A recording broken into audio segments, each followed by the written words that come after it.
अर्थात ब्रह्मा जी के एक दिन में, यानी कि जो 1008 चतुर्युग का होता है, 14 जीव इंद्र के पद पर रहकर अपना किया पुण्य कर्म भोगते हैं। इंद्र के पद को भोगकर वे प्राणी गधे का जीवन प्राप्त करते हैं। एक कथा, मार्कंडेय ऋषि तथा अप्सरा का संवाद। एक समय बंगाल की खाड़ी में मार्कंडेय ऋषि तप कर रहा था।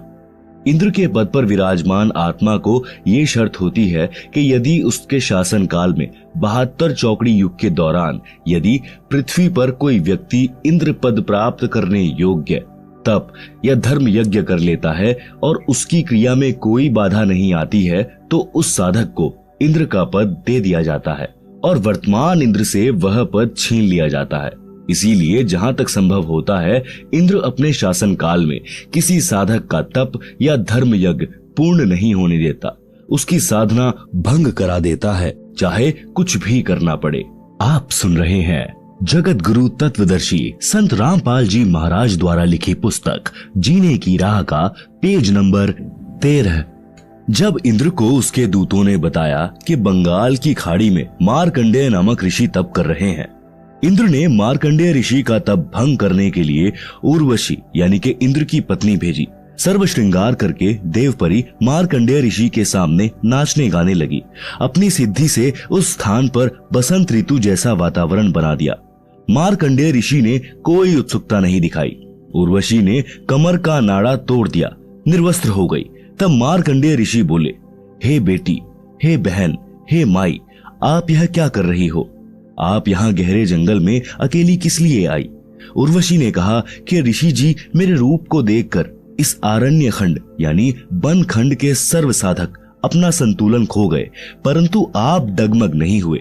न जाने आपकी समाधि कहाँ थी।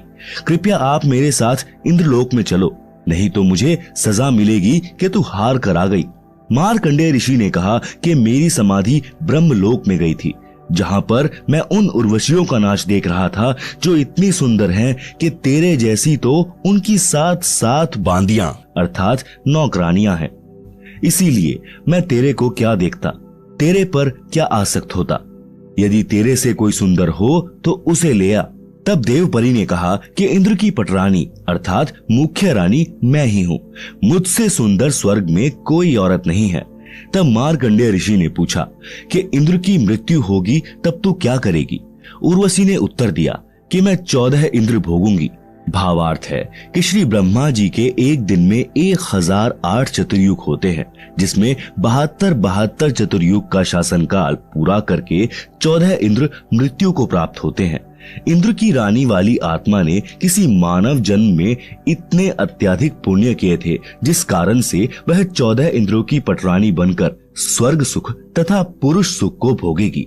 मार्कंडेय ऋषि ने कहा कि वो 14 इंद्र भी मरेंगे, तब तू क्या करेगी? उर्वशी ने कहा कि फिर मैं मृत्यु लोक यानी पृथ्वी लोक को मनुष्य लोक अर्थात मर्त्य लोक कहते हैं, मैं गधी बन जाऊंगी और जितने इंद्र मेरे पति होंगे वे भी पृथ्वी पर गधे की योनि प्राप्त करेंगे। मार्कंडेय ऋषि बोले, फिर मुझे ऐसे लोक में क्यों ले जा रही थी जिसका राजा गधा बनेगा और रानी गधी की योनि प्राप्त करेगी? उर्वशी बोली कि अपनी इज्जत रखने के लिए, नहीं तो वे कहेंगे कि तू हार कर आई है। मार्कंडेय ऋषि ने कहा कि गधियों की कैसी इज्जत, तू वर्तमान में भी गधी है क्योंकि तू 14 खसम करेगी और मृत्यु उपरांत तू स्वयं स्वीकार रही है कि मैं गधी बनूंगी। गधी की कैसी इज्जत? इतने में वहीं पर इंद्र आ गया। विधानानुसार अपना इंद्र का राज्य मार्कंडेय ऋषि को देने के लिए कहा कि ऋषि जी हम हारे और आप जीते, आप इंद्र की पदवी स्वीकार करें। मार्कंडेय ऋषि बोले, अरे अरे इंद्र की पदवी मेरे किसी काम की नहीं, मेरे लिए तो काग यानी कौवे की बीट के समान है। मार्कंडेय ऋषि ने इंद्र से फिर कहा कि तू मेरे बताए अनुसार साधना कर, तेरे को ब्रह्मलोक ले चलूंगा, इस इंद्र के राज्य को छोड़ दे। इंद्र ने कहा कि हे ऋषि जी, अब तो मुझे मौज मस्ती करने दो, फिर कभी देखूंगा।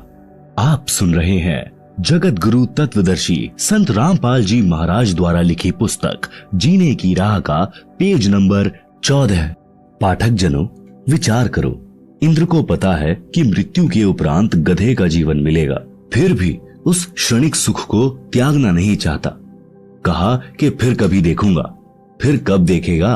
गधा बनने के पश्चात तो कुम्हार देखेगा कि कितना वजन गधे की कमर पर रखना है और कहां से डंडा मारना है। ठीक इसी प्रकार इस पृथ्वी पर कोई छोटे से टुकड़े का प्रधानमंत्री, मंत्री, मुख्यमंत्री या राज्य में मंत्री बना है, या किसी पद पर सरकारी अधिकारी या कर्मचारी बना है, या धनी है, उसको कहा जाता है कि आप भक्ति करो, नहीं तो गधे बनोगे। वे या तो नाराज हो जाते हैं, कहते हैं कि हम क्यों बनेंगे गधे। फिर से मत कहना, कुछ सभ्य होते हैं, वे कहते हैं कि किसने देखा है गधे बनते हैं। फिर उनको बताया जाता है कि सब संत तथा ग्रंथ बताते हैं, तो अधिकतर कहते हैं कि देखा जाएगा। उनसे निवेदन है कि मृत्यु के पश्चात गधा बनने के बाद आप क्या देखोगे।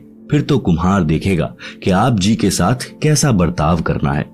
देखना है तो वर्तमान में देख, बुराई छोड़कर शास्त्रानुकूल साधना करो, जो वर्तमान में विश्व में केवल मेरे रामपाल दास के पास है। आओ ग्रहण करो और अपने जीव का कल्याण कराओ। ऊपर लिखी वाणी नंबर 3 में बताया है कि इंद्र, कुबेर तथा ईश की पदवी प्राप्त करने वाले तथा ब्रह्मा जी का पद तथा वरुण, धर्मराय का पद प्राप्त करके तथा विष्णु जी के लोक को प्राप्त कर देव पद प्राप्त भी वापस जन्म मरण के चक्र में रहता है। स्वर्ग लोक में 33 करोड़ देव पद हैं। जैसे भारतवर्ष की संसद में 540 सांसदों के पद हैं। व्यक्ति बदलते रहते हैं। उन्हीं सांसदों में से प्रधानमंत्री तथा अन्य केंद्रीय मंत्री आदि आदि बनते हैं। इसी प्रकार उन 33 करोड़ देवताओं में से ही कुबेर का पद अर्थात धन के देवता का पद प्राप्त होता है, जैसे वित्त मंत्री होता है। ईश की पदवी का अर्थ है प्रभु पद, जो लोक वेद में कुल 3 माने गए हैं। 1 श्री ब्रह्मा जी, 2 श्री विष्णु जी तथा 3 श्री शिव जी। वरुण देव जल का देवता है। धर्मराय मुख्य न्यायाधीश हैं, जो सब जीवों को कर्मों का फल देता है। उसे धर्मराज भी कहते हैं। ये सर्व काल ब्रह्म की साधना करके पद प्राप्त करते हैं। पुण्य श्रीण यानी समाप्त होने के पश्चात सर्व देवता पद से मुक्त करके पशु पक्षियों आदि की 84 लाख प्रकार की योनियों में डाले जाते हैं। फिर नए ब्रह्मा जी, नए विष्णु जी तथा नए शिव जी इन पदों पर विराजमान होते हैं। ये सर्व उपरोक्त देवता जन्मते मरते हैं, ये अविनाशी नहीं है।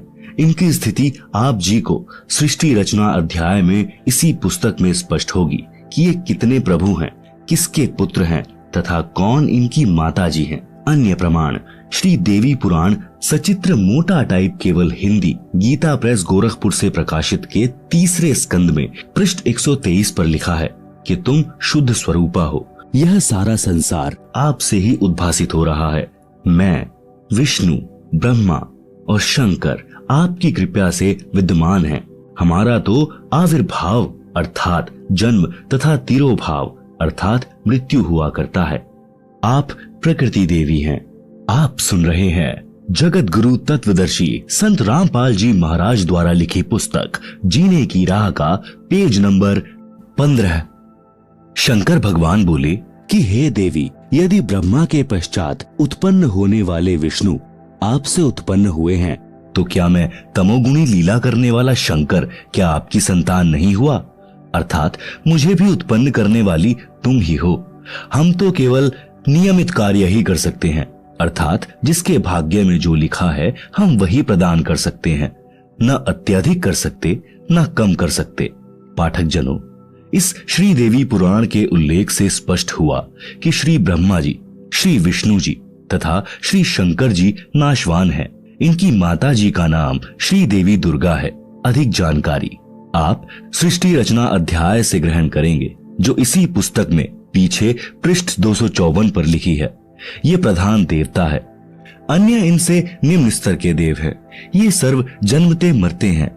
अविनाशी राम नहीं है, अविनाशी परमात्मा नहीं है। श्रीमद् भागवत गीता अध्याय 10 श्लोक 2 में लिखा है कि गीता ज्ञान दाता काल ब्रह्म ने कहा है कि मेरी उत्पत्ति को ना तो देवता जानते और ना महर्षि जन जानते, क्योंकि इन सब का आदि कारण मैं ही हूँ, अर्थात ये सर्व मेरे से उत्पन्न हुए हैं। गीता अध्याय 4 श्लोक 5 में गीता ज्ञान बोलने वाले ने कहा है कि हे अर्जुन, तेरे और मेरे बहुत जन्म हो चुके हैं, तू नहीं जानता, मैं जानता हूं। गीता अध्याय 2 श्लोक 12 में भी स्पष्ट है कि तू, मैं तथा सब राजा सेना पहले भी जन्मे थे, आगे भी जन्मेंगे। गीता अध्याय 14 श्लोक 3 में गीता ज्ञान दाता ने कहा है कि हे अर्जुन, मेरी प्रकृति अर्थात दुर्गा तो गर्भ धारण करती है, मैं उसके गर्भ में बीज स्थापित करता हूँ, जिससे सर्व प्राणियों की उत्पत्ति होती है। गीता अध्याय 14 श्लोक 4 में गीता ज्ञान दाता ने कहा है कि हे अर्जुन, नाना प्रकार की सब योनियों में जितने शरीरधारी मूर्तियां उत्पन्न होती हैं, महत प्रकृति तो उन सबकी गर्भ धारण करने वाली माता है। अहम ब्रह्म यानी मैं ब्रह्म बीज स्थापित करने वाला पिता हूँ। गीता अध्याय 14 श्लोक 5 गीता ज्ञान दाता ने स्पष्ट किया है कि हे अर्जुन, सत्व गुण श्री विष्णु जी, रज गुण श्री ब्रह्मा जी तथा तम गुण श्री शिव जी, ये प्रकृति अर्थात दुर्गा देवी से उत्पन्न तीनों देवता अर्थात तीनों गुण अविनाशी जीवात्मा को कर्मों के अनुसार शरीर में बांधते हैं। उपरोक्त प्रमाणों से स्पष्ट हुआ कि उपरोक्त देवता नाशवान है तथा काल ब्रह्म की संतान है। प्रसंग चल रहा है कि वाणी संख्या 3 का सरलार्थ इंद्र, कुबेर, ईश अर्थात ब्रह्मा, विष्णु, शिव तक की पदवी प्राप्त करके तथा वरुण, धर्मराय की पदवी तथा श्री विष्णुनाथ के लोक को प्राप्त करके भी जन्म मरण के चक्र में रहते हैं। आप सुन रहे हैं जगत गुरु तत्वदर्शी संत रामपाल जी महाराज द्वारा लिखी पुस्तक जीने की राह का पेज नंबर 16। मार्कंडे ऋषि जी ब्रह्म साधना कर रहे थे, उसी को सर्वोत्तम मान रहे थे, इसीलिए इंद्र को कह रहे थे कि आ, तेरे को ब्रह्म साधना का ज्ञान कराऊं। ब्रह्मलोक की तुलना में स्वर्ग का राज्य हलवे की तुलना में जैसे कौवे की बीट है। पाठक जनों, आप जी ने ब्रह्म साधना करने वाले श्री चुणक ऋषि, श्री दुर्वासा ऋषि तथा कपिल मुनि जिन्होंने ब्रह्म साधना की थी, उनकी साधना को गीता ज्ञान दाता ने गीता अध्याय 7 श्लोक 18 में अनुत्तम अर्थात घटिया बताया है। उसी श्रेणी की साधना मार्कंडेय ऋषि जी की थी, जिसको अति उत्तम मान कर रहे थे तथा इंद्र जी को भी राय दे रहे थे कि ब्रह्म साधना कर ले। सूक्ष्म वेद में कहा है कि औरों पंथ बतावही आप न जाने रहा, मोती मुक्ता दर्शत नाही, ये जग है सब अंधरे, दिखत के तो नैन जिसम है, फिरा मोतिया बिंदरे। वेद पढ़े पर भेद न जाने, बांचे पुराण 18, पत्थर की पूजा करें भूले सिरजनहारा। वाणी नंबर 1 का भावार्थ अन्य को मार्गदर्शन करते हैं, स्वयं भक्ति का मार्ग ज्ञान नहीं। वाणी नंबर 2 का भावार्थ तत्वदर्शी संत के अभाव के कारण मोती मुक्ता यानी मोक्ष रूपी मोती अर्थात मोक्ष मंत्र दिखाई नहीं देता। यह सर्व संसार अध्यात्म ज्ञान नेत्रहीन अंधा है। जिस किसी को मोतियाबिंद जो एक प्रकार का नेत्र रोग है, जिसमें आंखें स्वस्थ दिखाई देती हैं, परंतु उस रोगग्रस्त व्यक्ति को कुछ दिखाई नहीं देता। यह उदाहरण देकर बताया है कि फर्राटेदार संस्कृत भाषा बोलते हैं, लगते हैं महाविद्वान हैं, परंतु सदग्रंथों के गूढ़ रहस्यों को नहीं जानते। इनको अज्ञान रूपी मोतियाबिंद हुआ है। वाणी नंबर 3 का भावार्थ वेदों को पढ़कर कंठस्थ करने वाले वेदों के गूढ़ रहस्यों को न समझकर उनके विरुद्ध साधना करते कराते हैं। वेदों में पत्थर की मूर्ति की पूजा का कहीं उल्लेख नहीं है। वे वेदों के विद्वान कहलाने वाले पत्थर पूजा करते तथा कराते हैं। वेदों में वर्णित सिरजनहार को भुला दिया है। श्रीमद् भगवत गीता अध्याय 4 श्लोक 25 से 29 तक यही बताया है कि जो साधक जैसी भी साधना करता है, उसे उत्तम मान कर रहा होता है। सर्व साधक अपनी अपनी भक्ति को पाप नाश करने वाली जानते हैं। गीता अध्याय 4 श्लोक 32 में स्पष्ट किया है कि यज्ञों अर्थात धार्मिक अनुष्ठानों का ज्ञान स्वयं सच्चिदानंद घन ब्रह्म ने अपने मुख कमल से बोली वाणी में विस्तार के साथ कहा है। वह तत्व ज्ञान है जिसे जानकर साधक सर्व पापों से मुक्त हो जाता है। My YouTube channel Satbhakti Sandesh, subscribe and comment, share now all Punyatmaye Sat Sahib।